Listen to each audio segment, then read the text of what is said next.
So excited to be here. Uh, this is our first broadcast really of the season, even though it's still 2025. I'm going to call it the first broadcast of 2026 because it's the season.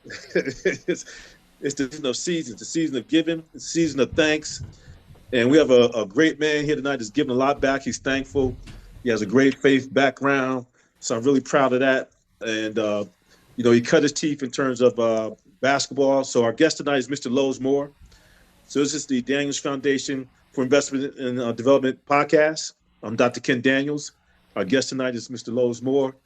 And I'm just so excited because, sometimes you hear about a person, even though you're not up on them, and you just hear about what they say. My roommates talk about this guy, Lowe's Moore, all the time. He said, "Man, y'all nice, but y'all ain't nicer than Lowe's." So we still hear about you, bro, 24/7.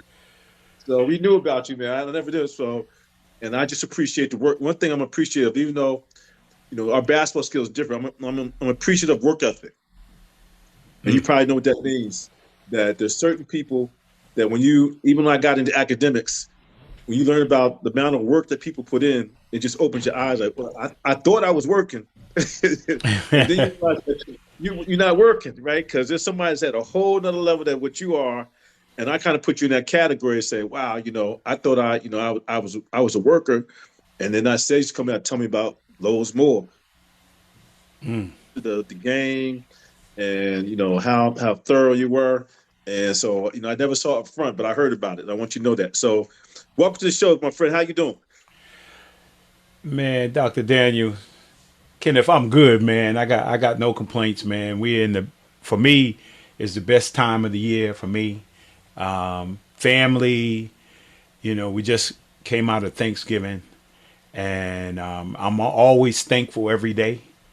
Every day that I wake up, I'm always thankful. I feel blessed, and then I'm going into a season that's more than just giving gifts. Right. I'm going into my favorite season of family.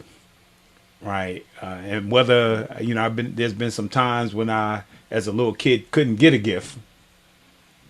Right. And so I'm always appreciative of the gift, but, I'm more appreciative of the gift of family, to be able to, still have my mom and, my aunts and my brothers and sisters, and then my beautiful wife. I still have my And mother. My mother's 75. yeah, I still yeah. have. So yeah, I mean, so that to me, that's one of the most powerful things at this season. And I get to carry what's happening now. I get to carry it through 2026 as well. Our audience, a little background. This is Mr. Lowe's Moore. He played basketball, came up through Mount Vernon, the famous Mount Vernon in New York City. Played there in terms of Mount Vernon High School.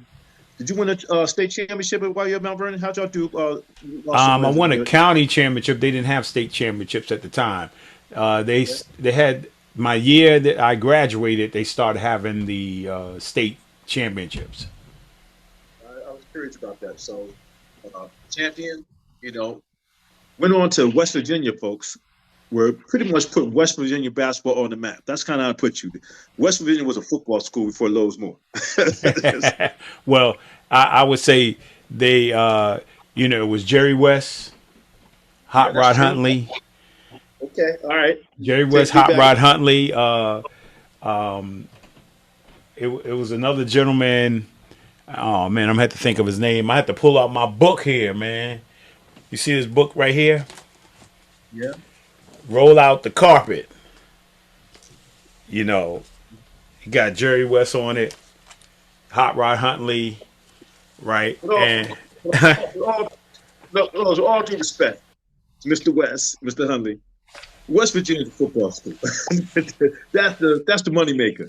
Let's be honest. Like now, let's and we don't have to apologize for that basketball because we can talk about the business of sports. We're going to talk about a lot of things tonight, but just because of the scale of football, the stadiums, football's king in America.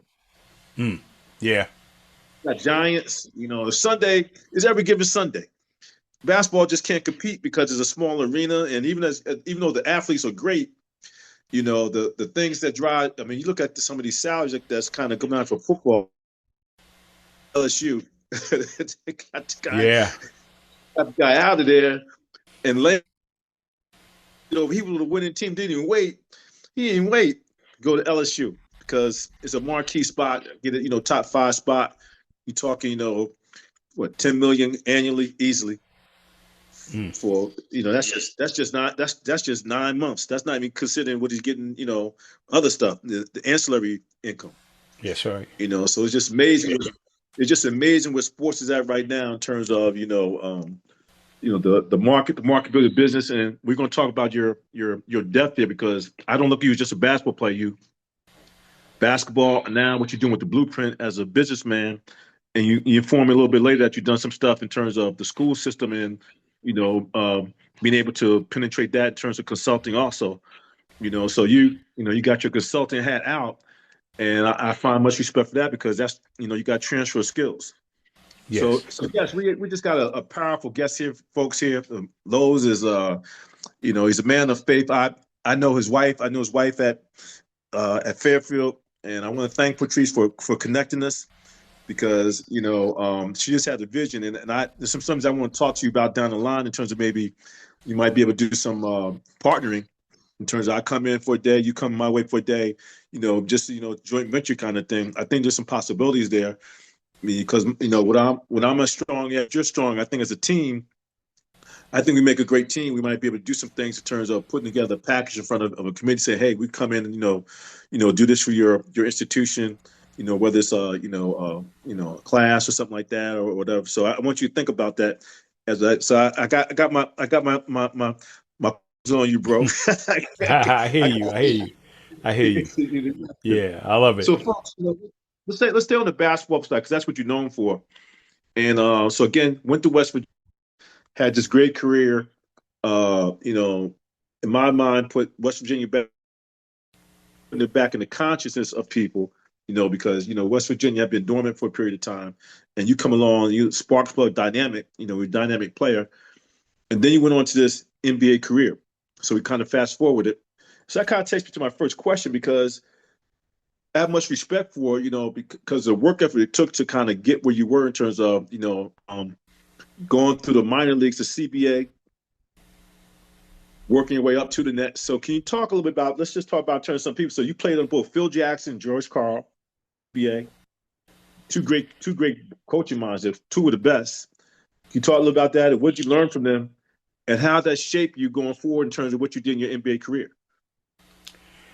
Well, I mean, if I go back and just talk a little bit about being at the boys' club, and you mentioned earlier about the legend of Mount Vernon, right? And in terms of the amount of basketball players, I think, and we're only a town of 4.2 square miles, so we're not a big town, Right. and we've had 11 NBA players. I think we had 11 NBA players, and we've had hundreds of college players play basketball. So Is Ben Gordon from Mount Vernon? Ben yeah, Gordon Ben from Gordon's from Mount Vernon. So you had you got Gus Williams, Oh yeah. Rudy Hackett, Earl Tatum, Ray Williams, right? Okay. Yeah. You had myself, you had Scooter and Rodney McRae, Isaiah Cousins, Kevin Wow. Jones, of course Wow. Ben Gordon, right? Uh-huh. And a host of players that play still playing right now overseas, you know, Absolutely. and so when you have like people in front of you and being in a place like the boys club, now boys and girls club, and to see and to see people in front of you that you admire, that you look up to see them go, to a place that you dreamt about, right? You dreamed about going to that next level, and then to see somebody in your hometown actually do it, Right. right? And so Gus was our shining light. So when Gus made it, it's not that people said, "Oh, of course Gus made it, and we so good, we can make it," right? Right. But it was a glimpse of the possibility of making it, and then Right. and see Gus's story is unique because Gus got cut his freshman year, his sophomore year, and his junior year. Right, Wow. Did he? his junior year he played JV. Really? Not many juniors play JV, Right. right? Right. And then he made varsity as a senior and scored over 600 points in his senior year, getting a full scholarship to USC. Right. Right, Impressive. so when you look at Gus's talent, right, and Mhm.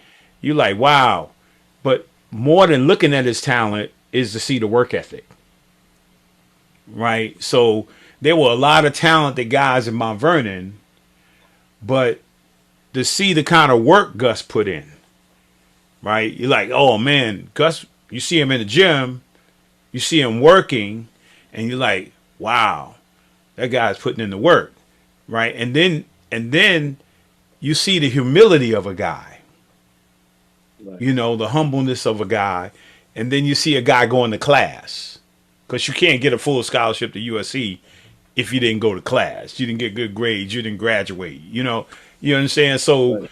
a lot of those guys in front of us, they were able to be these guiding lights for us, examples for us that we could follow. That and one of the things that helped us, and Denzel Washington, who grew up in the boys club with us, right? I was going to let's go to Dizelle next. Yeah. Right. And Denzel always talks about when you first enter the boys club. When I first entered the boys club as a little kid, just like Denzel and Gus and all of us, there were banners. As soon as you walk in the lobby, there were banners up of all the colleges that members had gone, where they were either there or had gone to school, and you would see Fordham, Villanova, all around the whole lobby would be Right. 50, 60, 70 banners up with the names of the members who went to those schools. And so when you come in, you like, I want to go to that school. I'm going to that school. I'm going to that school. So that sowed a seed that those volunteers and staff members watered. And they would say, you can go anywhere you want to go. You can do whatever you want to do, and then see people do it. You know, because sometimes you see those people up there, and you ask yourself, are those people up there real? Because I don't know any of them that's going Right. to those colleges. But then when Gus went to USC, and then Rudy Hackett went to Syracuse, and then Earl Tatum went to Marquette, Yeah. Yeah. right? And then as a seventh grader, I got to meet Al McGuire because my gym teacher was the head coach in middle school, and Al McGuire seen me playing around in the gym, and he came to talk to the coach about Earl, giving him a scholarship. He saw me playing. He asked the coach, "Can he speak to me?" Right, Okay. and at the end of class, he spoke to me. Al McGuire did. He spoke to me. He said, "Hey, if you keep your grades up and you keep improving in basketball, I'm gonna come back and give you a college scholarship." Now, mind you, I don't even know what that is. Right. I just knew Earl was gonna go to college. I knew Gus was in college, right? But I don't know what that means. So you're going through process. You Let's know. take that back. Since you kind of went back, but that's good because I kind of went straight too fast to a point that I probably should have been at. So let's talk about that recruiting process because that's kind of something that made an impression upon me when I was playing in terms of who came and recruited me. You went to West Virginia, but who else recruited you? what was the you kind of opened my mind to that. Give me like four names that you kind of really was thinking about that didn't get you. Well, my number one school was I was a big fan of David Thompson.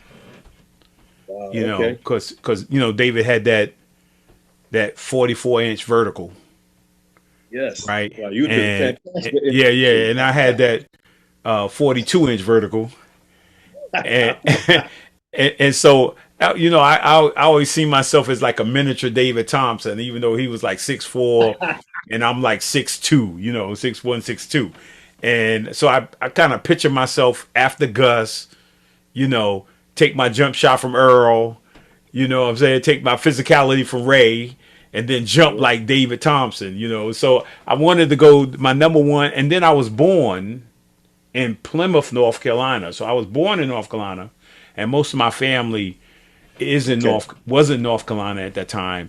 And so I said, well, it'd be a way my family could see me play if I went to North Carolina, right? Right. Through a whole lot of politics, man. UCLA, West Vir- what Wow. West Virginia was not in the picture. It was North Carolina State, UCLA, North Carolina, right? North Carolina wanted you. Ooh. Yeah, and Notre Dame. Dean Smith, You know, yeah, of yeah, course, yeah. Digger. Yeah, Digger Phelps. Wow, Well, you because know, Digger. and Digger would only reason Digger Phelps. I don't know if he had interest in me, but two of my teachers, one a gym teacher, phys ed teacher, and one my math teacher, wrote recommendations letters to him, to Digger Phelps, and on my behalf. Interesting. Yeah, yeah. So you know, and then you you know West Virginia came. You know, we had a coach. You know, at that time, I think all the coaches, high school coaches, they were trying to get to their next level. You know, high school coaching was changing. You know, it was no longer the gym teacher coaching the team. That real coaches were now starting to take over your high school, but they had other aspirations too. So they were looking to get to their next level. So in my recruiting process of getting almost 300 letters, right? In my Wow. recruiting process, I knew something had changed in regards to the team, the people that were recruiting me. All the teams that I was interested in no longer. My first letter I got was from Kansas. It was as a sophomore. Yeah. So Wow. and then all of a sudden, all that stuff just changed, and all these weird schools started. The only letters I was getting from my coaches from weird schools, and somewhere down later on, I realized that he was trying to tell coach schools that you know I can get you lows if you give me a job. You know, Okay. yeah. So Gotcha. that was the politics of it and the business of it that I didn't know about. And then all of a sudden, West Virginia swooped in because one of the counselors knew the assistant coach at West Virginia. And he brought me in the office. They showed me a film of West Virginia. They showed me a film. Inside the film had Jerry West. I had no idea Jerry West went to West Virginia. And they kind of swooped in. And because I wasn't receiving my information from those other schools, West Virginia became one of my number one options. You know, so that's how I got to end up getting to West Virginia. I always find these stories amazing. It's amazing where you went. It's also amazing where you didn't go. If people don't know Right, right, right, right. Yeah, yeah. what And was you going don't on with really, that. you know what you don't know. Is that And I only took one visit. I went to West Virginia and I fell in love, and that was it. Right. okay? So I never went to North Carolina, never went to UCLA, and I don't think I made a bad choice. I had a great career at West Virginia, so it wasn't a bad choice. But you always think about in your mind, especially I had never been to Kansas. I had been to North Carolina, North Carolina, North Carolina. So I know what North Carolina is, but I know what Kansas was, and I didn't know what UCLA was, and I don't know if it would have changed my perspective if I had gone to UCLA. And if I had known more, I think it and would have. It's like, oh my God, you you, they would know, let you lose because it's just and we think about my little bit of basketball mind, but there's certain programs that just let you go offensively, right, and up they up and down the floor. That was kind of their thing. They were kind of West Coast offense. It's just freer. You right, come down and you pull up. You ain't got to run the play. I right. went to my day, we like Fairfield, we playing Army. We come down, setting it up. We this like 40 passes for somebody to take a shot. The days is over. Well, And, yeah, and so that's how UCLA, that's how I started out at West Virginia. right? But Yeah. that's how I kind of appreciate where the game has changed now, where it's more free flowing and less structured. But we was coming back. It's just so different. Like you ran the play. You know, you Hmm. come down and like and so the coach might say, okay, I at least want to see three passes because I don't want you just coming down taking a shot, that kind of thing. Make you kind of go through some rhythm so everybody gets a touch, and then he knows he's going to score the basket and that kind of stuff. But you know, the game is just night and day in terms of the freak that people come down just pulling up. I think it would be more. My point is, I think it'd been more that at UCLA, it'd been more free flowing for you. I think you would have been let loose, and I think offensively that talent of yours, like you said, that 42-inch vertical would have come out there, fast breaking. Oh yeah, You yeah. Well, get it yeah, done. and you know, I I knew of UCLA in terms of their winning, Right. right? I think I would have thought about going to visit if I had known what I know about Coach Wooden now, Hmm. or once I got to college, Coach Wooden, his name, his philosophy, his championships, it may have it may have been different, but I was a young kid that didn't really know a lot about any of the schools. You, Right. you know what I'm saying? Even though they were telling me about it, and Coach Wooden wasn't the coach, at that particular time. He wasn't the head coach. I Right. think Jim Farmer or James Farmer was the coach. He came down to Mount Vernon and he watched me play. Right. I was in my senior year, and all them Let's take it. college coaches came. Hmm. Let's take it this way, because since you brought his name up, and I saw that Denzel was in Mount Vernon. Fabulous career, fabulous man. Sets standard bearer the whole 9 yards. And he went to Fordham to play basketball. Talk about him as a ball player and what impresses you about what tell us what you know about Denzel that impresses you, on and off the court kind of basketball wise as a man. Well, I think that again, I have to relate back to the boys' club because when it was seasonal, so everybody had to play everything, and Okay. at that particular time they had the bitty football, and Denzel was a really good football player and a really good track athlete, and he loved football, right? And he was physical, and Was he's he? a couple of years older than I, but he had a real good understanding of the game. I mean, he probably wasn't as physically talented as I was, as an athlete, Right. right? In terms of, but he understood the game, and you put him on the floor, man, and he's would be a great team player, not a bad shot, right? Not a bad shot, and just understood the game and was physical on defense. Right. I think a lot of us learn from the boys club because you had to do everything, right? You couldn't say, "Well, I'm not doing that," or "We're playing volleyball. I'm not doing that," right? Oh, we're playing baseball. Oh, I'm not doing that. Playing football. Oh, I'm not doing that. Playing chess. No, I'm not doing that. No, you're doing that. You Right. know what I'm saying? Everybody, even if you weren't good at it, everybody got a chance to participate. Right. You That's know, interesting. I remember you said, yeah, I did it. I played baseball, football, chess, in the park. You know, that was it. all that stuff, and it made you, and the work ethic, and the kind of motivation, because Denzel's father died when he was young, right? I'm coming um, a single parent, you know.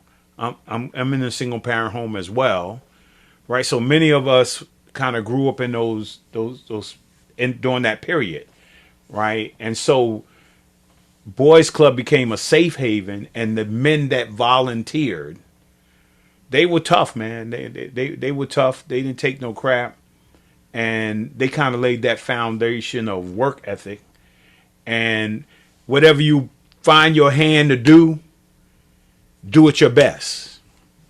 So when you found your niche, when you found your niche, you know, um, everybody want to call me now.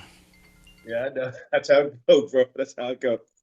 Well, I tell you what, man. If you ever see Mr. Washington, tell him you got an aspiring young man that's in this entertainment field. I love to just mentor me. Just build my chops up. Just I love to be a sponge and just learn from him in terms of I'm not an actor, but I like to do things in front of and behind the camera. This podcast thing. I think I could be like the next Tavis Smiley type. I know Yeah, yeah, yeah.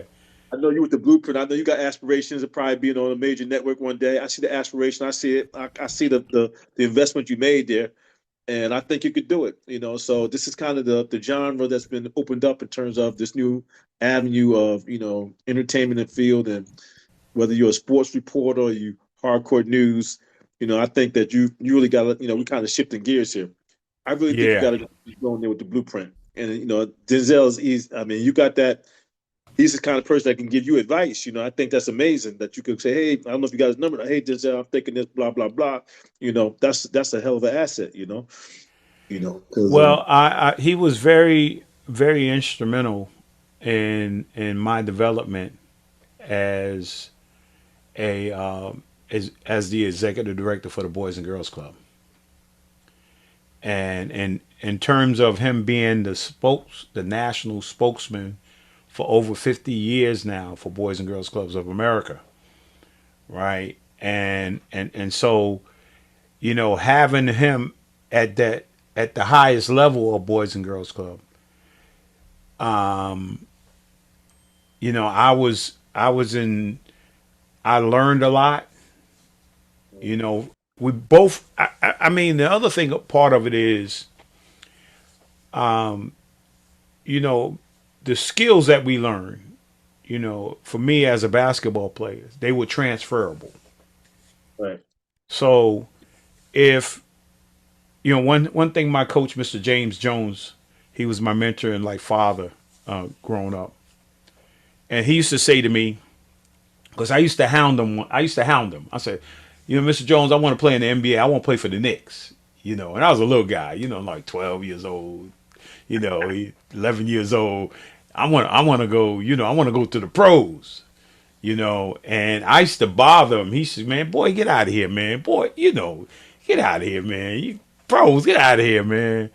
And I remember after I was about to give up, asking him, because he was just such a great teacher of the game and a great motivator of the game. So when I was just about to give up, he said, come in the office for a second. Just when I was about to say, this is going to be my last time asking him to help me, right? He said, come in the office for a second, right? And so I go in the office, I sit down, and he said, if you want to be successful, what are you willing to give up? I was like, I'm a young guy. I don't know what he talking about, but you know, he was like, you know, are you willing to give up hanging out with your friends, right. your peers? Are you willing to give up trying to run around with girls?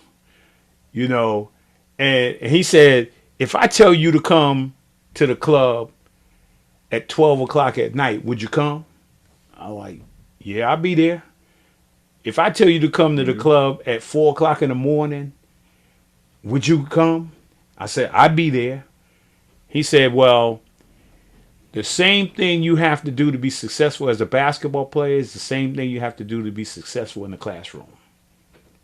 You got to be willing to study at 12 at night, 12 a.m. in the morning. You need to be willing to get up at 4 a.m. and read those books and get in those books, right? The same thing it takes for you to be successful as a basketball player is the same energy that it takes to be a successful student. And so those are the things that I learned when I became the executive director. So I was willing to stay up to 12 o'clock at night. I was willing to get up at 4 o'clock in the morning and prepare myself for the job. And I learned that discipline through playing sports. Well, I'm glad you took it. This. Let's jump into it. Let's go. We'll And let me say this, Denzel, the same thing, right. Got you. right? So when you see Denzel and who he is, Yeah. right? I'll tell you a Denzel story. I'll tell you two. Yeah. So I call him up one day. He's doing Malcolm X, right? So he's doing Malcolm X, and I call, and his wife answers the phone, and I was like, "Hey, Pauletta, is D there?" And she said, "You mean Malcolm?" I was like, "Who?" She said, "Malcolm. I've been living with Malcolm for about 3 months now." So you look at his greatness and realize Denzel in a character doesn't come out of character. Right. You understand? And they did an interview. Ed Bradley, I think on 60 Minutes. Ed Bradley came to the Boys and Girls Club when I was the executive director. They interviewed Denzel there. So Right. we waiting for Denzel to come. He comes. He got a Negro League jacket on. He come in. I see him, man. He's like throwing Yeah. punches, ducking and weaving, and he was playing Hurricane Carter. Oh yeah. So Right. he was still in character and still talking like Hurricane. Right. So I that get kind it. of discipline. You know what I'm saying? And the one thing when I was playing, I always say, and I played against Kareem, Magic, Bird, and all the greats, Moses. I mean, great players, and Dr. Yeah. J. So the one thing is, I always, when I walked on the court, I am from afar. When I'm in college or in high school, I'm saying Dr. J. Oh, he's the greatest. Kareem, he's the greatest. Wilt, he's the greatest. When I became a pro, I'm the greatest. Right. Yeah. When I get to college basketball, I'm the best player on the floor. Right. Right. And I was Michael Jordan's rookie year. Right. I'm sitting on the bench, and I saw Mike just dismantle a whole team by himself. Right. I'm like, I looked Right. out there and I was like, I don't think I'm the best player in the building anymore. And when I seen a guy play with such intensity and energy for every second, every minute, every quarter of the game. I mean, this guy was relentless on offense and defense. He took no breaks, no time offs, no nothing. Right. And I was like, I never played every minute, every second on the court with that kind of energy and intensity. Right. It's Yeah. like Denzel being in character and not coming out. Right. Michael never comes out character. Yeah. Greatness. Yeah, Yeah. just relentless. Whether he's playing chess, cards, golf, the competitiveness is just incredible, Right. right? I get it. And I think that's, if I had to say to young people today, If you want to be great, right? That's what Mhm. greatness looks like.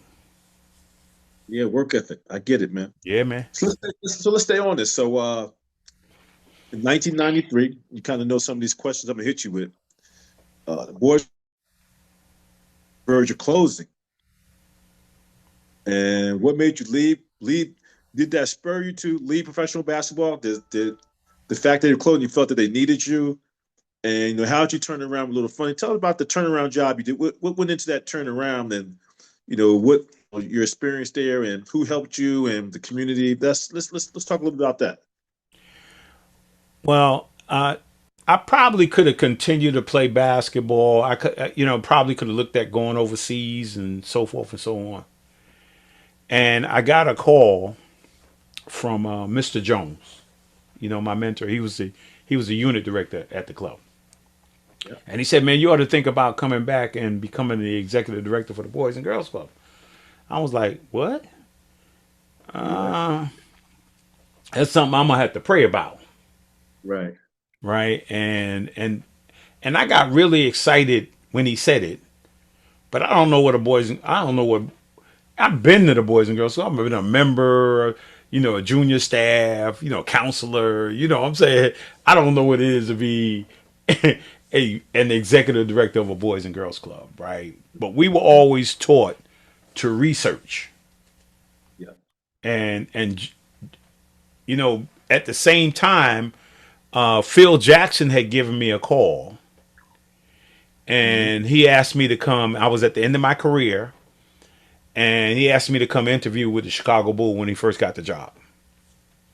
Okay. Right. So one Interesting. of the things I did was I said, if I'm going in for this interview, I need to research. Right. So I went to the library Hmm. and I pulled up all the information that I had. They had in the library on the Chicago Bulls, when they started, who's the owner. I went through weeks of trying to figure out who was the Chicago Bulls. And I didn't know what question they was gonna ask me, but I knew I would be prepared, Right. right? And the same approach I took for the Chicago Bull job, I turned around and I was doing a hoop school in Albany, New York, when I was playing the Hmm. CBA. I Yep. went to the executive director because my hoop school was in the Boys and Girls Club in Albany, Albany Boys and Girls Club. And every Saturday I had a hoop school, and we were taking the hoop school, training kids on life skills and educational development and basketball, right? Yep. So I go to the executive director, man. I said, look, somebody called me about being the executive director of the Boys and Girls Club. Man, I don't have no idea what they talking about.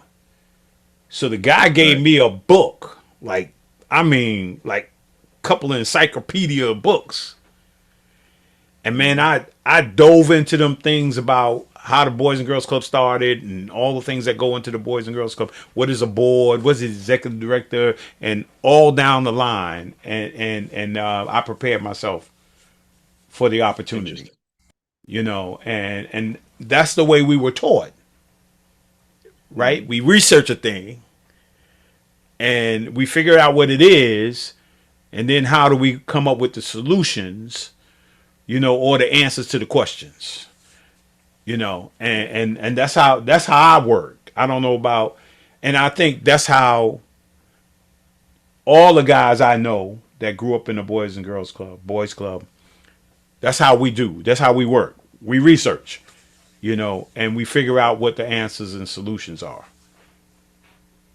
Yeah, you take me back to my time. I was with the Palmetto Boys and Girls Club down in Florida, and I just think it's such a great resource that one, it was a phenomenal facility. The backing, Boys and Girls Club has backing. They have very loyal alumni and so forth.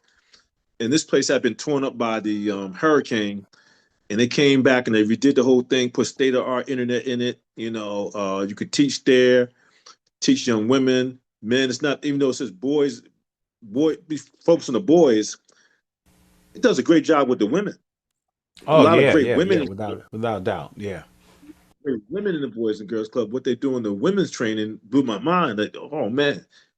And it's kind of interesting that the whole adolescence stem, you could probably speak to a little bit. I'm just going to take you this question is that I started to recognize that the development of the women and the boys were different.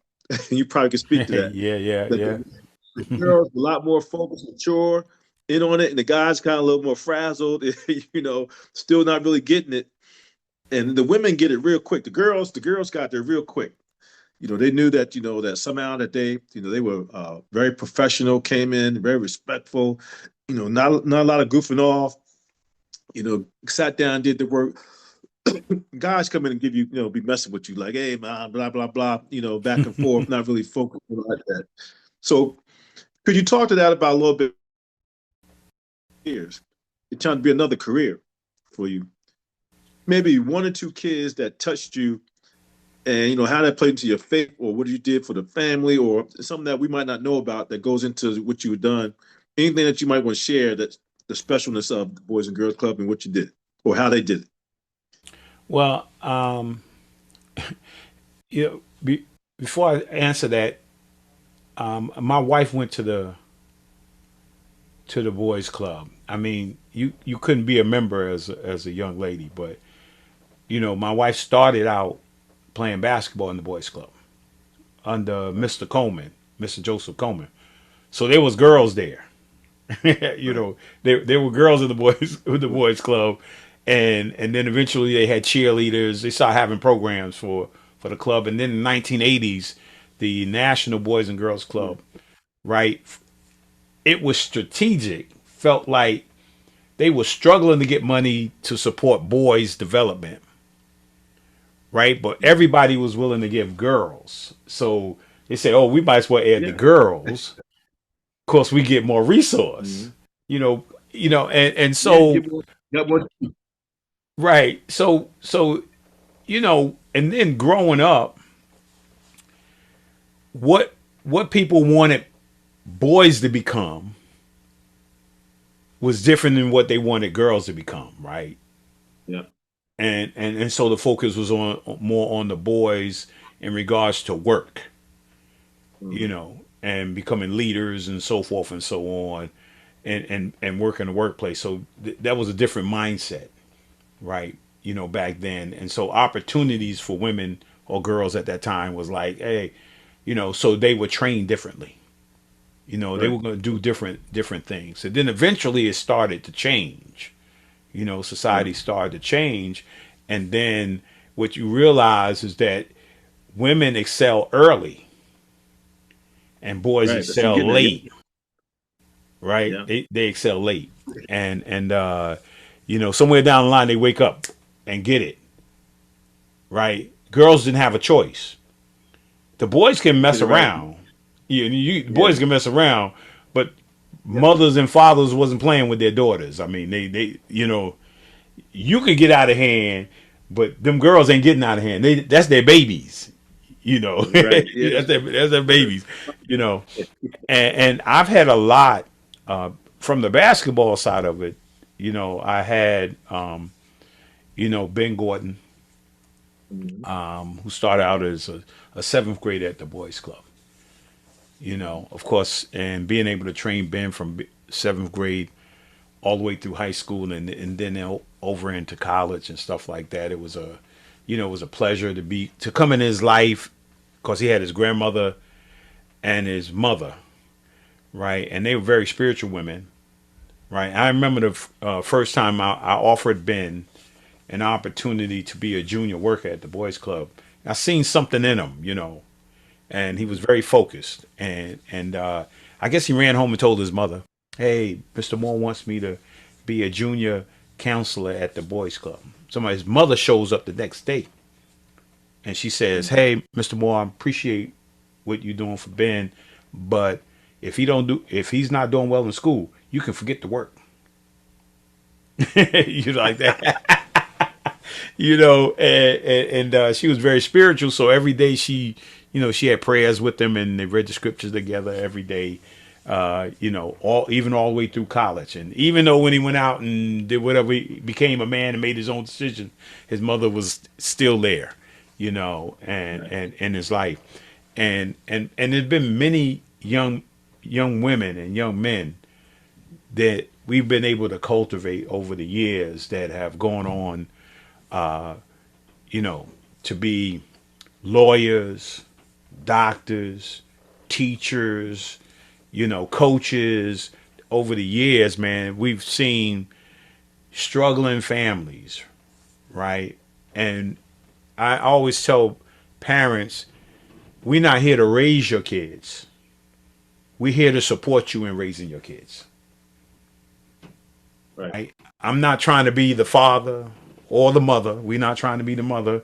That's what you do, right? Right. All we here to do is we support morals, values, and ethics, character, and good attitude, right? And even if it's not in your house, they can't come in there with this nonsense, right? Right. If they don't get it in the house, they're gonna get it in the club, you know. And so we've seen many young people that I know now, right? All the time from my experience as a as a player, right? As a player, I've taken on young men as in my professional career that I still deal with. They still my kids, my sons, and they're now raising their families and sending their families to college and stuff like that. The players I coached in college, the same thing. I mean, I get calls or Facebook posts all the time. Man, if it wasn't for Mr. Moore, man, I'd be messed up, man. He taught me how to be a man, and and then there have been young women in the same way, because there's no different. I want it for those young what I wanted for those young men, I want it for those young women too as well, and to see them go on and have successful careers.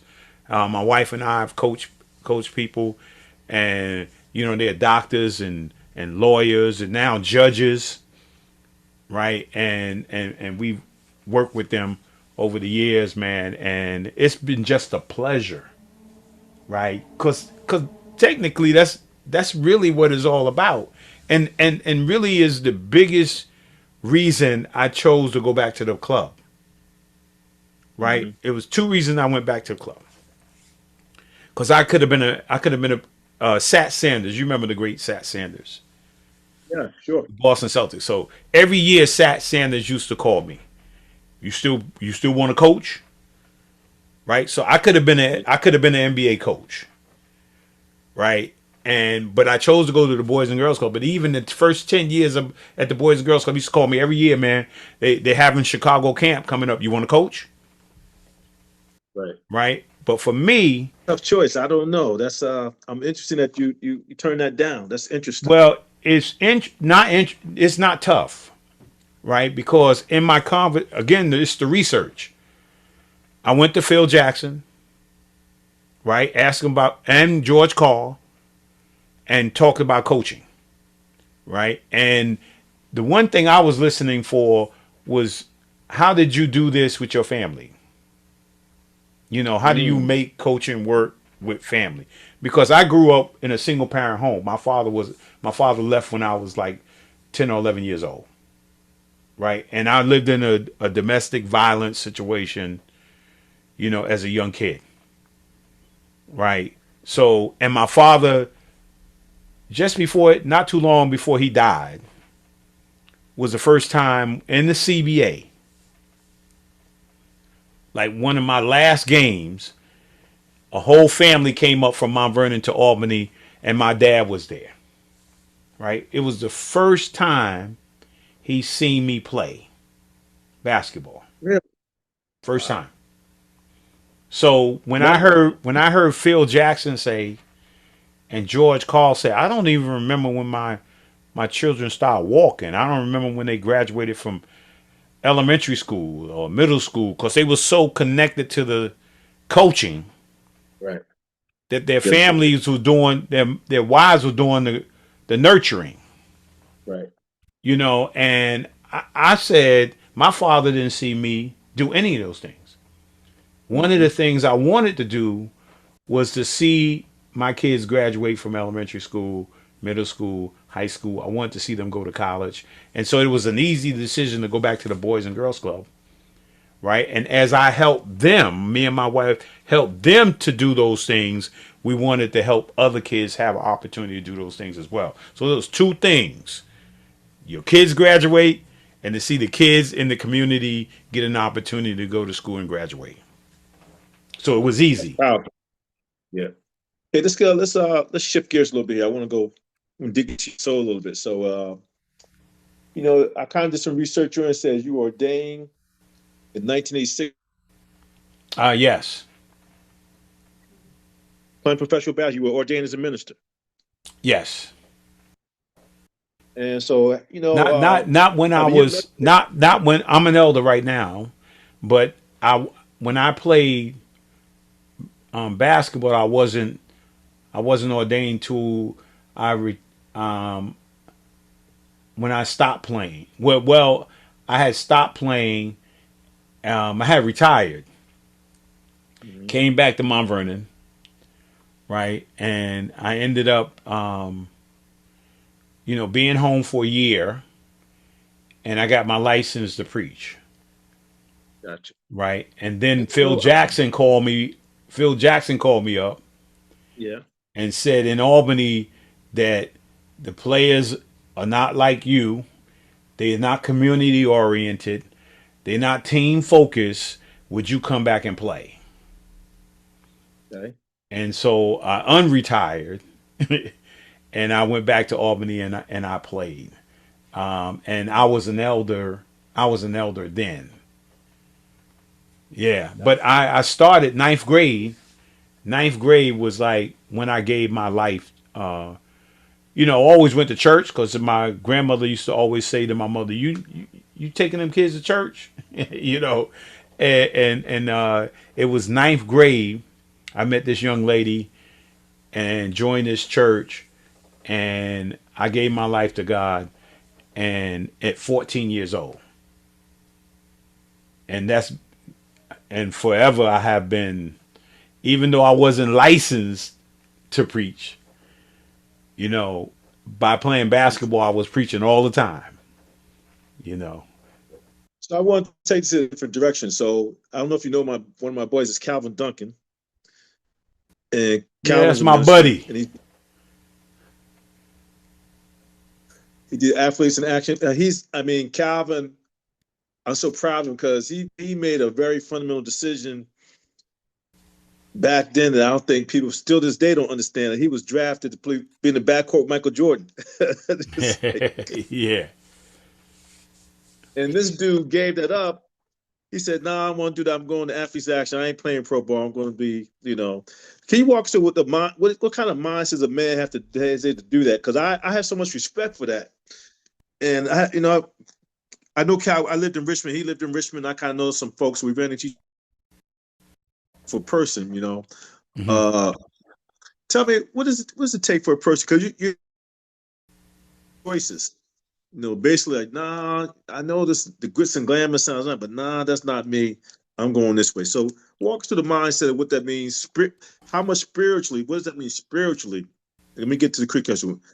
What's the spiritual connection that makes that an easy decision? I think that when a young person, I give you, when a young person sees another young person, right, make a choice, Yeah. it sows a seed in their mind, you know, and when that young person, if they're young, and legitimately and genuinely has a real relationship with God, or feels that they do, they can make that choice because Richie Garner. I don't know if you remember Richie Garner. He played at Manhattan College. He was one of the top players in the country at Manhattan College.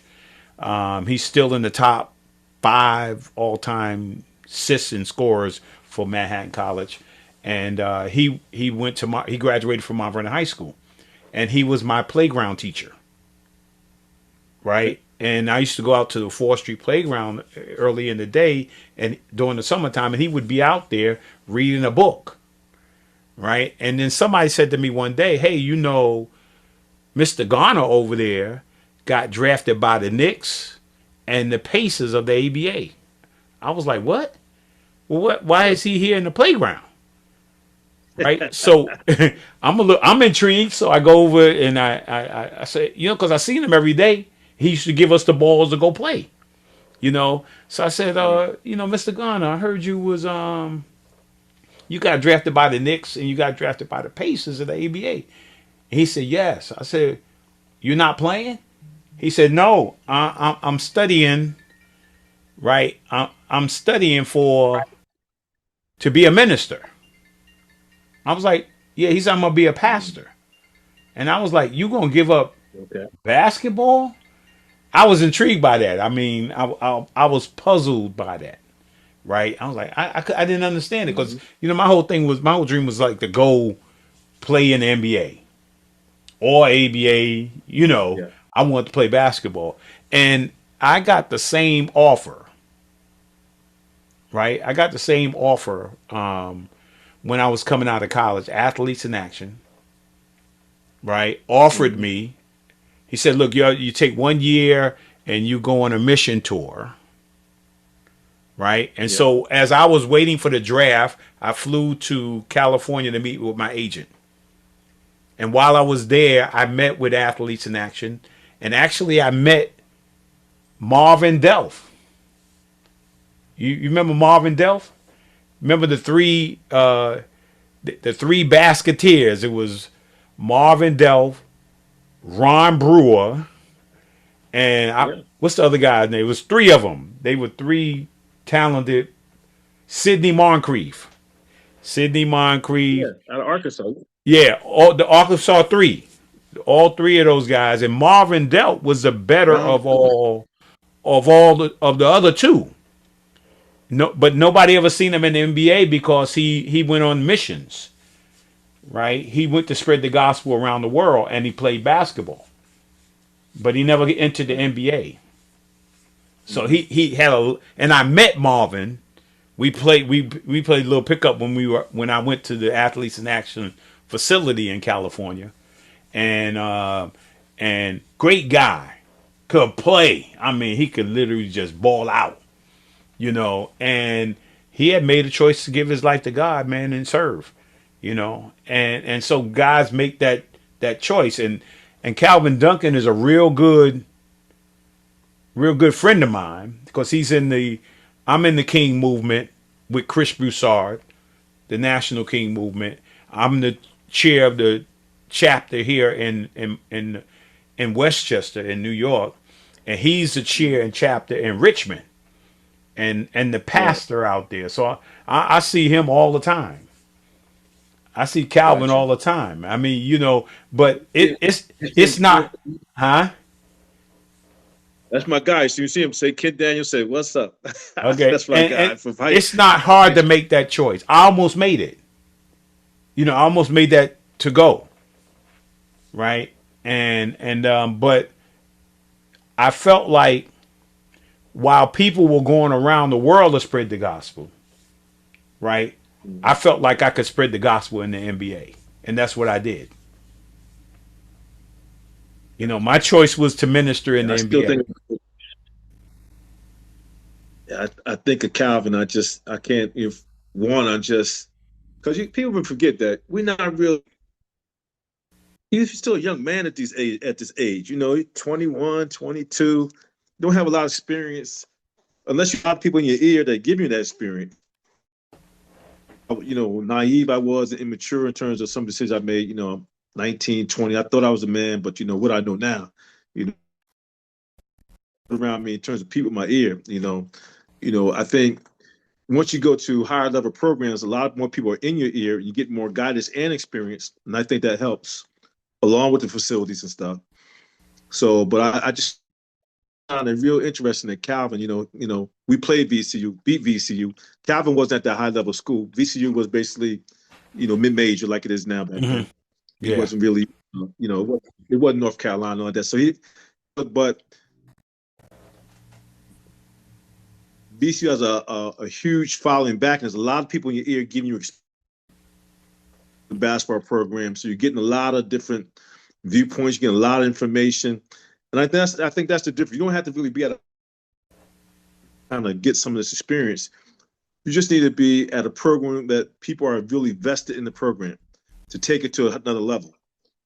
And I think that Right. once you get to that type of program, then you getting a lot more information, and I think you're maturing a lot. There also is more pressure because of that, right? The Hmm. pressure that comes with that, and so you mature a lot faster.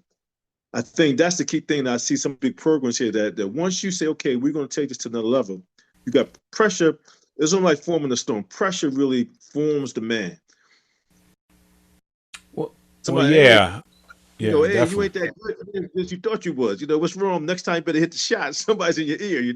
Like Yeah, you know, I just look at not so much the pressure. You know, yeah, yeah, it was a lot of pressure because Mount Vernon High School was always great, right? And I didn't look at it as pressure. I was next up, right? okay, And when you put the work in, right? yeah, Mr. Jones just said the will to win is not nearly as important as preparing to win, right? hmm And if you don't put in the preparation for it, then you hmm can't live up to the tradition of being a Mount Vernon basketball player, right? right, But if you're willing to put in the work, mm-hmm.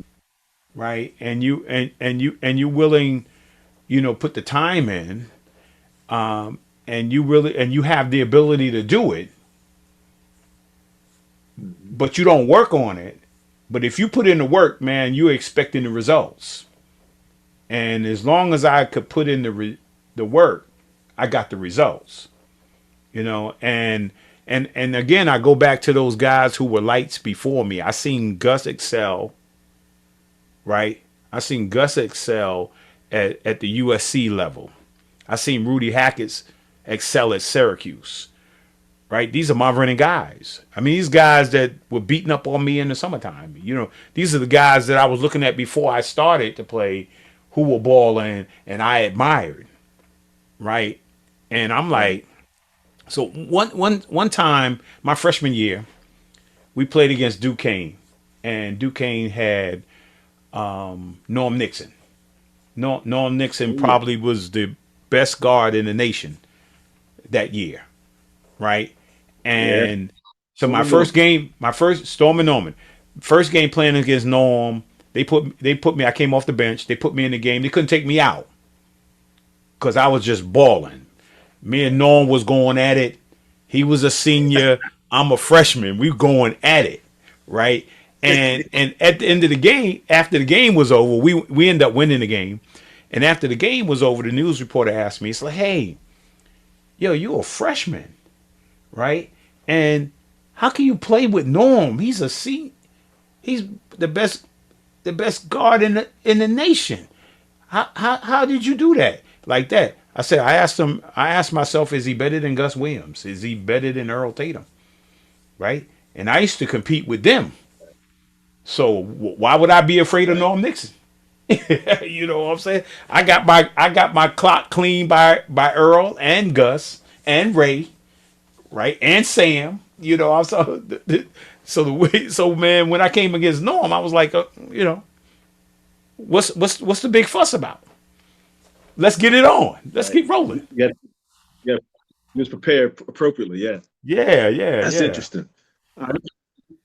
Let's stay and realize the kind of man you are, and so talk about it. Jones is very special. Your tutor, your mentor, uh, your family. Talk a lot about family, and so dig deep. What is it about coming from the single family household you mentioned? What was your mother impressed about you about faith? And what was the day-to-day routine, the household of God and church, and where'd you go to church, and who's the minister? Give me some nitty-gritty details in terms of that. I'm curious of that. Well, I mean, I didn't have really You have don't a mind me relation. asking. I didn't really have a relationship with a men. We go to church, and I'm talking about young. Yeah. going to church, and wherever we were in North Carolina, we had to go to church. There was no choice. My grandmother was like, "You out of here!" I mean, Tuesday, Wednesday, Thursday, because we spent the summers in North Carolina until I got in high school. So we was always in church. But then when I got a certain age, and I got like 13, my mom was like, "Hey, I'm not forcing you to go to church. You have to make a decision to go to church." So she didn't force me to go to church anymore. But my mom had real strict standards and rules, right? And I never forget Mr. Jones, and then between my mom and Mr. Jones, so I make my the thing is I got cut from my first team on it. It's two boys clubs, right? So it's Southside Boys Club, Northside Boys Club.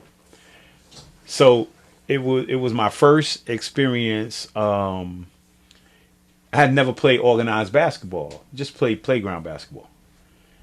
So I joined the boys club. I didn't even know. I walked by the boys and girls club for years. All of my elementary school time, I walked by the boys club, and never went in the building. I didn't even know what the building was. My mom Right. said go to school and come straight home, right? And then one time my friend stopped and said, "Hey," I'm like, "Where you going?" He said, "I'm a member of the boys club now." I said, "A boys club where?" And they take me in the building, and I see the game room, I see the gym, and they take me on a little tour, Right. right? And and then I asked my mom for $2 so I could join. She went checked it out, and said, and the big thing was you don't do your homework, you can't go to the boys club. So I'm run home, do my homework so I can run to the boys club. And then I try out for the team and get cut. And my best friend, David Jones, I talk about him in my book. David, if it wasn't for David Jones, we both get cut, right? So I didn't know you weren't supposed to feel good about being cut. Like I didn't feel good about being cut. He was happy, yeah, after he got cut. I was like, man, we didn't make the team. So we're going down the street, and David says, "Hey, man." So David said, "Hey, man, on Saturday we going to the Northside Club." I said, "We going to Northside Club to get cut again? I ain't going." Like that. So Saturday morning, man, David's banging on my door, and my mom said, "David's at the door," like that, and I was like, "Oh man, I ain't going." And then somehow he convinced me to go. So I go to the North Side, and I get there, and a little guy smaller than us, Calvin Jones, comes running up the stairs. "Hey, you guys want to play basketball?" And we were Yeah. like, "Yeah." So he take us downstairs, give us uniforms, and puts us on a team. No tryout, right? No tryout. So I'm playing the game, right? I'm playing the game. He put me in the game, and I'm playing. I steal the ball, right? And I see him over on the other side. He's waving like, I'm thinking like he's cheering me on. Yeah. And I make the layup. He calls timeout, right? And he said that was the wrong basket. Oh, did So, he say so that? my first basket was in the wrong basket. I stole the ball and went and made it in the wrong basket. So he said, "But don't Wrong worry basket. about." He said, "Don't worry about you doing good." So at the Right. end of the game, he said to me, "Hey man, I can't really do anything for you. I'm gonna send you to my brother." Now, check this out. The guys I came there with didn't go. I went to his brother, which was the next level. He was a B team. His brother was the A team. He seen something in me, and he sent me to his brother. And his brother was he was a starch Boston Celtics guy. He knew all Mm. Boston Celtics plays. He thought he was Red Auerbach. I mean, that's how he treated us. He treated us like pros, right? And that was the Wow. start of the journey with me and Mr. Jones, and that discipline and that structure. I mean, you know, and the thing that catapulted me to my next level was being with him. I mean, I was like, and That's and check this out. One of the rules, you got like a book, like a little encyclopedia, and it had quotes by Bill Russell, Jackie Robinson. He had quotes in it. All it was your playbook. You had plays in it, defenses in it, and we go to skull sessions and go over this stuff before we went to practice. Right. So it was a whole different learning experience. So he said one of the things when you read in the book, it says you can have no D's on your report card. I was like, so I got a D. You can't do none of this today. I got a D on my report card, right? He said, "Come with me, man." And he took me to this room and he pushed me in. They called it the dark. It had a sign on it that said the dark room. They pushed me in, and the guys from the other team beat the hell out of me, man. And they kept punching me and saying, "No D's, no D's, no D's." And I was getting frogs in my That's arms, my interesting. legs, and I got beat up, man. And you know what? I ain't getting no more D's, man. I didn't get no more D's. And so Mr. Jones went to everybody's house that he put on the team. He went to visit your home.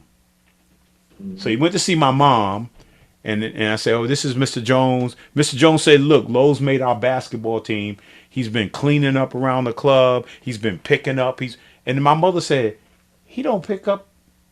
He don't pick up At in his home. own room. He won't take the garbage out when I tell him to." And then Mr. Jones said, straight face, "He's no longer on my team. If he can't do that in his home, he don't deserve to be on my team. Until you give me the word that he does this in your home, then he can come back on the team." Man, I was taking out garbage and everybody's garbage. I asked neighbors if they want me to take out their garbage, right? I clean my brother's room, clean up everybody's room, man. You know, and that relationship between my mom and Mr. Jones, right, calls for the discipline that I needed as a young man, to become the man that I am now. Beautiful. That's some stuff. Wow. All right, let me keep pushing this because we I could talk to you for 4 hours, man. You're so fascinating. You got all kinds of stuff. You got stories and stuff. 2 hours ain't enough for you. But so let's get to your business side now because you got this Lowe's more global communications, Hmm. and you do speaking and consulting work. And so, what's your vision for it? What's your mission for it? Because I mentioned, I think I'm always the sponge trying to learn from people. Like I said, I'm not the smartest guy in the room, but I want to be your vision for the company and the blueprint and where you see it going. Well, one of the things in 2019, Uh-huh. I had been at the Boys and Girls Club like down probably about 26 years, Right. right? Uh-huh. And I had a degree in communications and public relations. So in September of 2019, I was thinking like, am I going to retire at the Boys and Girls Club? This is going to be it? Am I going to do that? I was asking myself a question, or was there something else I wanted to do? Right? And I always felt like I wanted to. I've learned some stuff about sports, right? Being an athlete, a student athlete, a scholar athlete, right? And I wanted to be able to tell people about that. And I learned to be an executive director and what it takes to run an organization, right? And how the board develop and how the human resources program development. I learned a lot of stuff being at the Boys and Girls Club for 27 years. So I was saying like, man, I would love to get out and motivate people and give back to people, struggling organizations that are trying to move forward and grow. Because when I first started at the club, now mind you, club was always vibrant when I was a young kid. But during my period of time when I was playing basketball in college and in the pros, the club took a decline, resource wise, membership wise, so forth and so on. That's why Mr. Jones asked me if I would come back, and that's why a couple of board members said we want to bring you back because you have loyalty and love for the club, right? If anybody could turn this around, you Right. can, right? So I go back and I realize we we have about 25 members in the club, right? Go back, 25 members in the club. We got a budget is $200,000, right? They hire me at the club, right? Same day, had a picture of me, former NBA player, now executive director of the Boys and Girls Club. And above my head in a big article said, Boys and Girls Club of Mount Vernon's funding of the United Way is in jeopardy. So on my first day, Right. I'm meeting with the United Way about funding. And we were $75,000 in debt to the IRS. That's what I walked into. But the people who recruited me, who said we got a full budget, we have all these things, and then I said yes, let's go. Right? We had no budget, right? Nothing, Right. right? So now you go back to 2019. You go to 2019. We had 800 members, right, Mm. and a budget of $1.5 million, Big right, decline. and so that's the work. It took 27 years to, you know, to change culture, to change Right. mindsets about to get out of poverty, a poverty mindset, and push yourself from survival mode to thriving mode. So and so I decided, based on how what was happening to me with the board and stuff like that, in December of 2000 and 19, I had made a vision board in September. What I would do if I was not at the club. You know, I didn't know what a podcast was. I just knew I wanted to speak, and I wanted to get out there, and and so I decided, based on the way I was being treated, and Denzel, because I called Denzel, and I didn't really have to leave the club. Denzel said, "You don't have to leave the club. You don't leave the club unless you want to leave the club." Right? And so I spoke to Denzel for a while, and he was in the midst of you know filming, and he had called me, and about a few minutes later, after I hung up from him, and he said he was going to come and see me. And I hung up from him, and then a few minutes later, he called me back. He said, "Lowe's, do you think that God has moved you to your next chapter?" I said, "Well, I'm gonna have to pray. I'm gonna pray about that." And when the more I prayed about it, the only thing that worked, that I was comfortable and at peace with, was leaving. And of course, when I Mm, went that's in, interesting. it was the only thing I had peace at, was going. I didn't know what the future hold, didn't know anything, but I was comfortable with leaving. And of course, you know what happened. 2020 hit. Ain't no speaking Oh, because we're in the pandemic. I retired. We in the pandemic. Ain't no speaking. Ain't no consulting. Ain't no nothing. Right? But check this out. I started a program called, the Westchester County had launching 1,000 business in the county of Westchester, and it had a program, a full year program on entrepreneurship, business development, and mhm. I started doing that. Start going through breaking the LLC, and how, why businesses fail, why they succeed, so forth and so on. One of my biggest struggles is that I knew how to make money for somebody else. I just didn't know how to make money for me. It was easy Understand. for me to ask for the Boys and Girls Club for money, or work hard for somebody else to make the money. But now when it comes to you, right, sometimes you don't know how to do that. You don't know how to ask for yourself, right? You don't know how to brand your business and believe that people are going to invest in that business or sow into that business.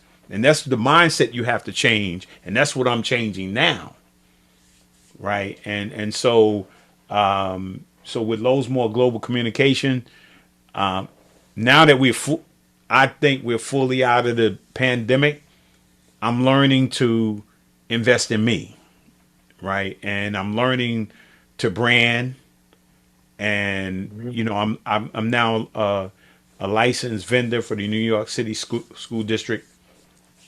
I'm on the verge of a few contracts right now where I get to do programs around developing scholar athletes in the preparation of becoming a scholar athlete and how to get a scholarship, an NCAA scholarship. And what most of our kids now is how do we manage and deal with, because part of my book is how do we combat illiteracy, right? Because a lot of people are great athletes, entertainers, so forth and so on, but they can't read. So Right. that's a big pet peeve of mine. Is how do I combat that? How do I get people to get on that journey for literacy? And so it's so far it's been going steady, right? I'm starting, I say I was like, and then now I'm starting to see this kind of like this incline on it because I'm starting to understand what business is. So you mentioned a couple of things. I have my new book. One is this whole thing of going from survival to exceptionalism, and I talk about in terms of the black community. Really, exceptionalism is the norm for us. You know, we come from great kings and kingdoms and things like that, but we've been systemically downtrodden and people taking away our key competitive advantages because they didn't want to see us succeed. We talk about the Tulsa riots or, what's going on in terms of Black Wall Street, so forth. And, that's one thing I hear you hitting on is that, the norm of what we are can be is exceptional, but you got to do the work, like going back to you know, uh, the parts of it, the schooling, the financial literacy. And it's kind of one thing that, is maybe something we could talk about in the future, because that's kind of where I see myself going. And I kind of see myself like a mini IMG, where you have a sports component. You probably familiar with what IMG is. Mm-hmm. And that's where the Serenas win and all that kind of stuff there. But the sports is the hook, but you got to have the background to go back. You got to have some type of schooling behind it, some fundamentals that makes you an outstanding person. And then anything else comes in. You just don't want to be a jock, let's put it like that. Mm-hmm. You got to have the strong foundation. So maybe you could talk a little bit more about that in terms of what you're doing with. I'm interested in this program, Chris Broussard, because not only do we need that for sports, we need that pretty much for the genre, all black men, black women, in terms of make sure there's a foundation going, trying to get for excellence. And I don't know if it's your 100 positive black men, and what you kind of mentioned it before. You said Calvin's kind of got the chapter down in Richmond. Can you talk about what Yeah. are you guys doing there, and what's the mindset there? Well, the King movement here, we focus on our every chapter has a DNA. Whether you're in Detroit or Charlotte, Atlanta, everybody has to create their own DNA. There are different problems in different places. Some of the guys are in homeless shelters. Some of the guys are in prison. Some of the guys are in school. And our DNA is around combating illiteracy, right? And now we're on the journey of where Scripture says, how do we bring the heart of the fathers to the children, and the heart of the children to the father's heart, right? And the importance of fatherhood, right? And then how do we reunite fathers with their children, right? And even push them to the place where they have some level of relationship with the mother. I mean, the one unique thing about what happened between my mom and dad, all those years, my mom, I used to think about I knew what I was somewhat experiencing in terms of the domestic violence as a young man. But somewhere down the line, I used to think about like, man, I wonder what my mom was feeling. What was she experiencing? And then to grow up and see my mom and dad come to some kind of place of communication where they could be in company with each other, right? And then learning some things in my father's past that my mother knew, some things that might have been a trigger to why he acted Mm-hmm. that way. And so, but at his end, to see them be able to stand each other, to talk to each other, to communicate with each other was, for me, was a big thing. So that's what we are combating illiteracy. We're talking about the importance of reading comprehension, writing skills, right? As for me, is the essential for any success is our ability to read and comprehend, right? And Right. and if you can't read, then you can't comprehend, right? And so when you look at the data of young men, and now even the data of the decline of young women in regards to reading and reading comprehension, right? Now you see in the black community, man, whereas we were just talking about how young women used to excel, right? Now you got a lot of young women who've caught on to some of that experiences that young men are going through, right? Right. By not being motivated to get educated when each and every one of them have the potential to do so. I did my documentary East Orange on the reading problem. I don't know if it's out there on YouTube. You find it interesting that it's pretty much uh, a lot of these schools, the entire school is dysfunctional. Mm-hmm. The entire school is reading at a below average rate, and the question becomes how do you fix that? You just can't put a band-aid on that when the entire school has a reading problem, and so therefore it leads to lower standards in science, leads to lower standards in math. There's a domino effect of the reading. It Mm-hmm. doesn't just stop with the reading. Then now you can't read, you can't take the math test because you don't understand the question. You can't take the science test because you don't understand the question. You can't have a conversation, because you don't really understand the combination, how words come together in terms of prose. And I had a buddy of mine that's kind of into the linguistics of it. And so, the kids are not, they're not signing their name. They're just putting an X, they can't write cursive, all this kind of stuff. Yeah. So it's, Well, it's for roll me, back and that was a turning point, right? That was a turning point for me, and that's why the forth. first chapter in my book, first two chapters. Number one, the first chapter is the value of family, right? And that we find in our families that there are dysfunctional aspects of our family and there are functional aspects of our family, but they're still our family and we love them, right? Okay. Chapter two is dealing with the obstacles. What is my obstacle? What was the obstacle? You know, I had to learn. I realized in ninth grade as I'm transitioning to 10th grade, and my mom wasn't able to come, but Mr. Jones came to my counseling meeting as I'm making the transition from ninth grade to 10th grade. And he tells my counselor, right? Because when you look at my schedule in ninth grade, I had level five math, English, science, history, which was the lowest level you could be on. And all of my extracurricular stuff was art, wood shop, all those things. And then my Mr. Jones comes in and says to my counselor, Lowe's is going to college, right? And he went to the file cabinet and pulled my folder out and said, well, Lowe's, only level threes, twos, and one are potential students to go to college. Lowe's is 11.5, right? And I said, well, what can I do? And then Mr. Jones, then next thing you know, I'm in a remedial program, Mhm. right? For the rest of my freshman going into my sophomore year, right? While everybody's at study hall and eating lunch, I'm having lunch in a little room doing remedial studies. By Right. the end of my sophomore year, right, I have gone from a level five to a level three, right? Now I'm in a level three And now I realize I have no fear in reading.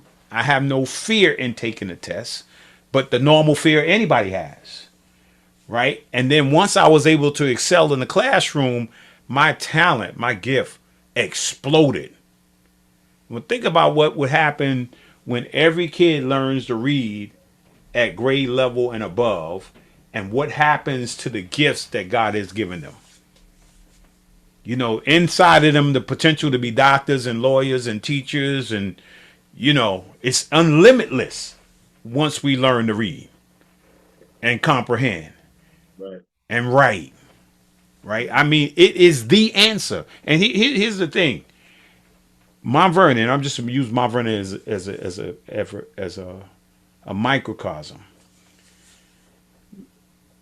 If Mount Vernon is 4.2 square miles and has 400 churches in it, right? Think about what 400 churches could do if every one of those churches took 3 to 5 kids and taught them to read. I mean, in 400 churches, there's at least got to be one educator in every church.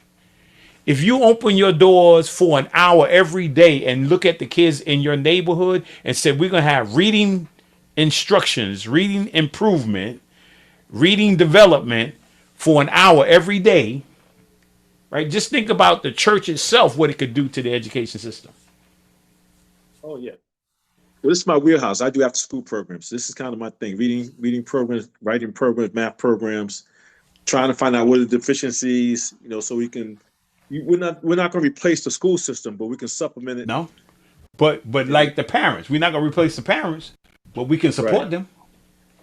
we support them, that kind of thing. But it's a tough sell though. Let me tell you, I've been doing this for a couple of years now. It's one of the things that people, you tell the story about, hey, what you want to do, but it's still a tough sell. Well, Definitely a tough. I tell you one thing. One time, one of the things that Boys and Girls Clubs of America had, they had what they call it when they had a program, like if you did your homework, right? They had incentives. Like if you did your homework one day, or you did it all 5 days, they had a store. Like if you did your homework and you got it correct, they had a store. You can go and pick a game out. You can go pick out, whatever, and you could get it. We were doing that program, right? But the only reason kids were like trying to do the homework was because they thought they was gonna get a toy, they thought they was gonna get a gift, or they was gonna get a prize, right? And I cut it out. I was like, no, right? You have to learn how to read. Right. You have to learn how to write. Ain't no gift.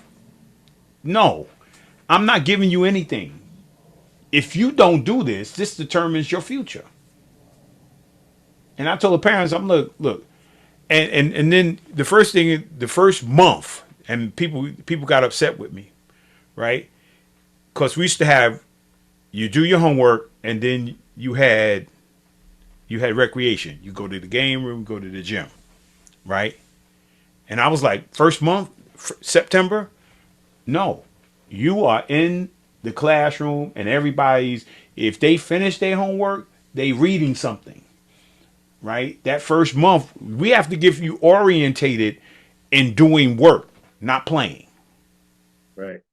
right? And see, the worst thing is, man, and where we could make a real impact is to make sure that every summer program, you spend all 9 months, 10 months, whatever it is, in being educated, and then you give them 2 months off from reading and writing. It doesn't make any sense, Right. right? I tell people you don't get better during the season, you get better in the off season. I got better That's as a true. reader in the off season Yeah. when I didn't have to do it. Definitely. I get it. So, talk a little bit about the blueprint. I kind of I had a great time on your show, and in terms of the overall company, is the blueprint the main asset, or is it just part of it? What is it? What do you see? What do you see the future for that in terms of? Because you've done a great job in terms of the technical aspect of it, and you got a great. I see that could be a major network kind of thing. Have you been approached by that? Because have you been approached by networks? Are people taking notice? What's going on with the blueprint? No, I just love doing it. I love having people tell their stories, and I haven't monetized it. Yeah. I'm just I continually try to get better at it. And Hmm. I could see maybe 26 now after this, my sixth going in my seventh season, as my seventh season being the season maybe maybe instead of being an hour and a half, right, and started to bring it down to like 50 minutes, because that's in order to get into a Spotify or anything like that, man. You can't be over an hour, Right. and then open it up for to build the viewers, because it's Hmm. the money is in how many people you can get. It's just a whole nother challenge and a whole nother mindset, and to get people and push people to where you are, right? Yeah. Then it becomes more like work. You know what I'm saying? Now I'm working. I'm Yeah. working every now. Now I got a job, right? Yeah. You gotta do research. You gotta do research. Yeah, I yeah. do research on. I got to figure. I haven't figured that out yet. Where I don't want it to be work. See, the one of the reasons, other reasons why I left, I decided to retire from the club, right? Because it says that if you find something you love to do, you'll never work a day in your life, Right. right? So being at the club was never work for me. Hmm. But in my last 3 years, it became work, Right. right? With no Understand that. love, Right. right? It was no love for it. And when basketball and stuff gets like that, when it becomes a job, no more fun, no more joy. It's just Right. work. You know, everybody Finally. care about the bottom line, care about winning. They don't care about you. It's work, right? I don't want the blueprint to be work, and that's why being able to speak to kids and consulting and get paid to do it, right? To me, it's not work. It's something I love to do. I love to engage kids. I love to engage families and Right. staff people Interesting. and encourage them. So Well, my friend, we're coming up on hours. This is yeah, beautiful. yeah, yeah. You had to do some editing or something. Yeah, but that's beautiful, man. It's a great content. I got a social media guy, cut it up and give me some different segments. So, just want to say thank you. You welcome. God bless you. God bless you I too. think you're a fantastic human being. That's kind of how I see it. I like the positive energy, just the whole, I like to, you know, just be a sponge on certain things and just learn. And I learned a lot when I taught you. I learned, the stories, love the stories. I got a little sports background. You know, uh, that just lets you know what it takes to be great. Like when you find it, when Yeah, you get in sports, like I said, well, oh my God, that all the yeah. work, it Well, really impacts you in terms of transferring that work ethic. One thing that helped me is that I took my work ethic from basketball to economics, and I think that's what you're talking about also. Is yes. that and some people couldn't believe the energy that I was bringing to the subject. Like, wow, God, you going at it. You're bringing some energy here. We had never had no energy like that before in terms of like that, and that's what I think that the sports does. The discipline allow you to focus, to crystallize, put in extra hours. You it don't matter.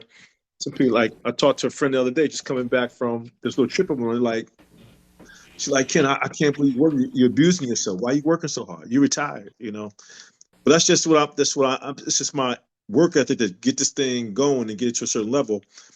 I don't look at it, it's not work to me. Right. I have fun, writing books and stuff like that. So I got this I kind of this last question. If you could sit down at West Virginia, knowing everything that you know now, what's the one thing you would tell them about what really matters in building a meaningful life? Um, I was inducted into the West Virginia Hall of Fame, Sports Hall of Fame, a few years ago, and I would tell. I was leaving. They announced it, you know, that I was at the game and I stood up, that I was inducted at the football game and at the basketball game.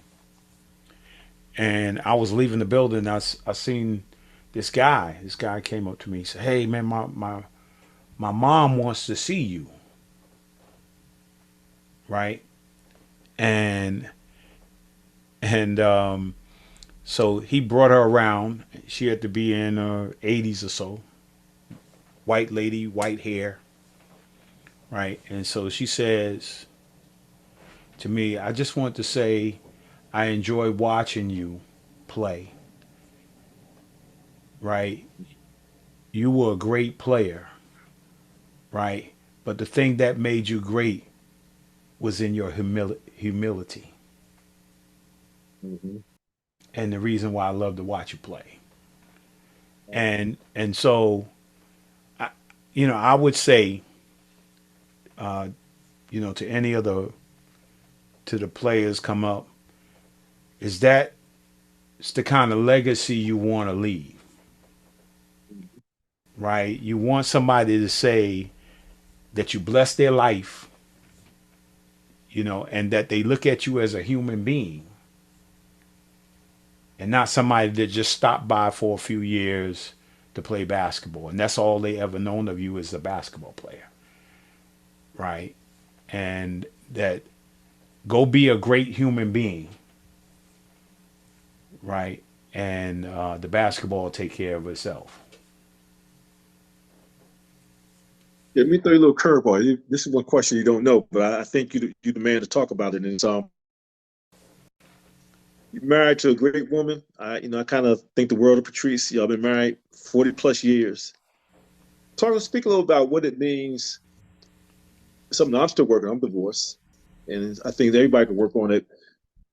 What is it that makes a successful marriage in terms of as a man, if you've seen a woman, what the woman sees in you, the union, the family, just kind of broad questions. Talk about your viewpoint on marriage. I'm just curious about that. I think the first thing is to start out. Teresa and I started out friends, right? And we remain friends to the day, Yeah. right? Sometimes, we lose friendship when we get into marriage. Hmm. And the other part of it is that I had to learn how to communicate. You know, as a man, we don't do much talking, right? Right. And you have to be able to talk. I mean, and you have to be able to when your spouse says something to you, right? That Hmm. that person's not there to hurt you, but to help you grow. They're your partners, right? And my responsibility is to love her and help her continue to grow. And her responsibility for me is to love me and help me grow. And I think that from the first time when our father said, if you're ever out, party, whatever it is, and you see Lowe's Moore and you need a ride home, which speaks of who I am, you ask Lowe's. He's a gentleman, right? And so she asked me, and I drove her home, and we had a conversation, and we started talking about. She said, "What do you think about marriage?" I said, "Well, we just having this conversation about marriage. I said, do you think that a woman should give up her career and be submissive to her husband. And I said, no, you went to college, you work hard, right? You got a degree, you're getting a degree, right? You should be able to use that, and we should be a partnership in helping each other grow in our careers. I want you to go out there. If you got a dream to do something, you need to do it, right? And if I got a dream to do something, you want to support me in getting it done, right? And I think that's for us, friendship and communication is the key. I don't care how hard or how tough the communication is. You can't run in your corner and hide. You know, Right. you got to deal with it, and you got to respect the fact that she's not telling you what she's telling you because she's trying to hurt you. You know, Gotcha. she's trying to help you. And I think as long as you keep the communication open, you can always be successful in your marriage and stay friends. Beautiful. Stay friends. Yeah. Yeah, be spontaneous. It's interesting because you hear about some of the rumors out there about Obama and the shit Michelle, they not getting along and all this kind of stuff, and some of the celebrities how difficult it is, and whether Oprah's been married in terms of the black community. I think about Bill Cosby. It kind of is, he is a great icon that fell, in terms of to vices and things, and he had a beautiful marriage to Camille for years. It had to be painful, in terms of that divorce. And Well, so you know what? For me, one of the things that sometimes men or women, I'll say men, I'll just speak for us. Sometimes we don't know how to check. You see, check a list. I want to find a wife, right? yeah, And we get the wife. She's beautiful, so forth and so on, right? But we don't check the box. Okay, I don't need to look for another woman, right? I'm gonna see other women. They're gonna be around me, but that box is checked already, yeah. right? And so when we got together, I checked the box, right? And I've seen a lot of women, right? But the box is checked. I only want only the one. Right. Well, let's open this up because this is fascinating because now we get into morality. And this has been in the news this year because this the Diddy trial, Will Smith, and kind of went down there in terms of what happens in Hollywood and how you got to climb the corporate ladder, casting couch with it. Because this is nothing new. We knew this every casting couch we ever call it. In terms of what's going on. What is it that I guess they kind of got really strange when Jada was on that I guess I what did the read or something and she was you know uh, revealing some of the weaknesses of Will and all the stuff there. How does that tie into faith? Again, that's the key thing. I think when to me, if you have faith, that's not possible. If you don't have faith, I mean, if you have no faith, then anything's possible. All the skeletons are open. My point Well, is it God necessary, or can it be done without God? well, I probably know some people that don't really believe God. I'm not gonna say they don't believe God, but they don't like I do or go to church as often or.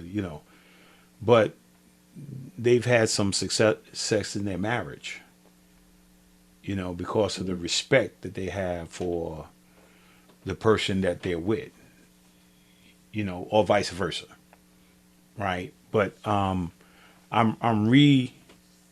got a relaunch on my book it's called From the Boys and Girls Club to the NBA. Hopefully it'll be out either at the end of this year or at the very beginning of January. I'll relaunch it. It's From the Boys and Girls Club to the NBA, Life on the Now Road, right? There's a scripture that says, broad is the road, wide is the gate that leads to destruction, and many find it. But narrow is the road and narrow is the gate, and only a few find it. right? Nobody can avoid the wide road or the wide gate, right? Because the wide road and wide gate is the one that is the thing that actually makes you who you are or who you will become, right? Okay.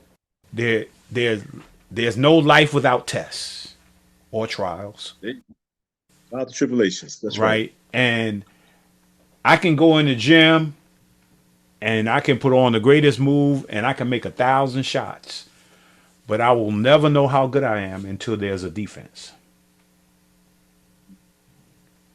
So the key is how do I get from and when if it's a struggle for the normal person that gets up every day and goes to work or goes to school, whatever it is, if the test and trial is tough for them, think about with each level of growth that you have, a success that you have, the harder the test becomes.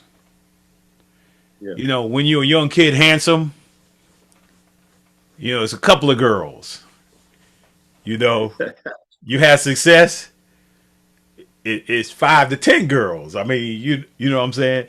It's the Yeah. test of drugs and alcohol and partying and drinking, you know, and if you can't, you know, and I've been out there, so I know, right? I know what it is like to be out there, but never. I've been through the test, right? Never lost to the test. You know what I'm You know, saying? But I you just know, find it hard after putting all that work, get to the mountaintop to let your guard down and do something really stupid. I mean, that you know that it's just like, oh, for example, for me, right? I'm a professor at a university. I'm a black professor.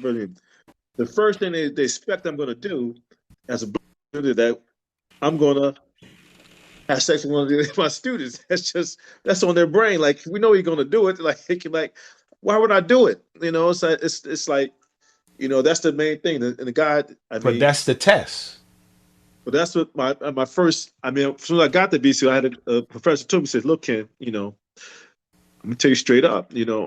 Sandberries. They said, you the only black professor in this building. you know, they're expecting you to f one of these little white girls around. That's expectation. It's just the society put that on you. So why would you? So I'm just letting you know. That's kind of like that's the third rail. Don't touch it. You know. Yeah, I mean, for me, that yeah, that was the same thing. I mean, because you know, I mean, there was a young lady in high school, and it was crazy. Um, you know, I really admired her, and I used to go to her house all the time, and her mom and dad respected me. I mean, they loved me and they respected me. Okay.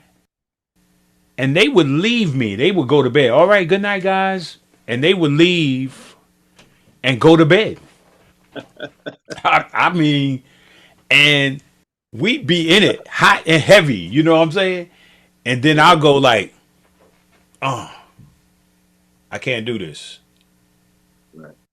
Your mom and dad are upstairs and they trust us. I gotta go. No matter what I'm feeling or what's going on, I got to go. Right. Because of whatever they thought of her and me, Mhm. right? It had to be something special they thought of us to leave us Yeah. down there and trust us like that. And I didn't want to break that trust, right? And here's the final thing. My sophomore year, I'm balling out. You know, I'm just balling. So I'm in my health class and my health teacher comes to me in the class and says, "Hey man, saw the game last night. You know, hey, would you like to make, $5,000 a week? Oh, But come see me tomorrow. I want to meet with you." Right? mhm. So I'm like, all right. So I meet with them. I get there, there's three other professors in there. Right? So they say, hey, look, we want, we'll give you an opportunity to make some money, $5,000 a week. so forth and so on. So you ain't got to lose a game. You just got to miss some shots. I said, first of all, I do not miss shots intentionally, right? Right. Right? Mhm. And I said, you know what? I'm not doing this. You know what? Even if I never got caught, I wouldn't know I cheated, right? And if I got caught, what would that do to my mother? What would it do to the community that looked at me in high character? What would that do to my community? What Lowe's Moore is all over the paper because he shaved points. Right. Not gonna do it, man. Not gonna do it. That goes back to Ernie Cobb at Boston College. Well, Ernie and I was in rookie camp. We were in rookie camp together. We were Yeah. in veteran camp together. He can ball out. Hell of a ball player, boy. Yeah, man. Yeah. Yep. Nice guy. He wasn't Yeah. Very. nice. But the thing is, the test is coming from poverty, Mhm. right? And coming in this world where people who says, I'm gonna use you because you're in poverty and you know you need that money. Right. Right? And Morality. It's another yeah, morality. reality is that he probably needed that money and he took the risk. My mom needed that money, but I wasn't willing to take the risk. Well, they did a special on ESPN on the Boston College scandal. Jim Sweeney and all those guys. I don't know if you Yeah, saw it or man. not. It's like, Yeah, no, you no, know, it's just that's right back in our heyday, of before Big East basketball and all that, when yeah, everybody played everybody, people don't, it wasn't no, you could be at a smaller school and you end up playing a power school, like it's like us in UConn, right? UConn on the state, but every year they on the schedule. We got to go to stores or they that's coming to right. us. That's right. Yeah, yeah, yeah. That's gonna be a hot game, right? That's ain't no Big East, no that. He does Oh yeah, because UConn, we played Marshall. Marshall was in West Virginia. right? Yeah, That's a state event. UConn Fairfield was a state event. It's packed. Like it's yeah, like yeah. if we beat UConn, that's an upset. They can't let that happen. That's They right. cannot let it happen. So we never. I never beat them while I was there, but boy, we put some fear in them. I could see the fear in the boys' eyes. I remember one time Carl Haas was dribbling the ball. I could just tell the fear in his heart that he knew he could not. You could feel it. It's a 5-point game, 4-point game. They nervous. It's one of the things that is interesting. You think back on some of the games that we played.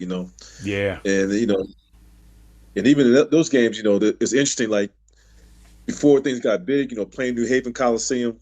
I mean, for me that was a big deal. Playing in front of 12,000 people, 10,000 people. Coming from a small school, coming. I never really adjusted, which I think is another thing. I never really adjusted to playing in the big arena kind of thing on a yeah, daily basis. yeah. So just that's a side tip in there. That's So my little thing. so before I'm gonna get off here, but I want to say this about Cedric Warner. Okay. Yeah, Cedric was with me at the boys' club on the north side, and Cedric's family is extremely talented, and yeah, like I said, everybody had to play everything in the boys' club, right? But Cedric was an outstanding baseball player, and man, Cedric and I are like brothers, man. You know, when we were at the club, man, we had that kind of relationship, man. All of us at the club had it was a very unique experience to have that many brothers Right. back then. I mean, to really look out for each other, man, and speak highly, and we were all excelling at the gift that God gave us. Yeah. And Yeah. and hopefully we represented our communities well when we went to college. and hopefully Oh, we're still representing our families at what we do right now. You know, absolutely. so yeah, but Cedric is the best, man. I love Cedric, man. Yeah. He's, he keeps in touch. One of the guys that very humble, Hmm. you know, always approachable, and keeps in touch. So I appreciate that factor. Well, Mr. Moore, we did 2 hours, my brother. Yes, Thank you, sir. thank You welcome. No problem. you, and have a great holiday season. You too. Hopefully, hopefully we'll cross paths in the future. I think we have some overlap. I won't press you too much, but I know we could do some good work in Okay. terms of putting on a program for some kids. And I come Okay. free. You don't have to pay me. I just gotta get me there. I ain't looking to make no money. Yeah. Just give me. I just want to get there, do my little thing, and in and out. So I come cheap for you. You ain't gonna be Okay. more cheaper than me. So if you need something, and just want to say thank you, and really appreciate you taking that time out this time to help me out here. And God bless. God bless you too. All right, man. All right.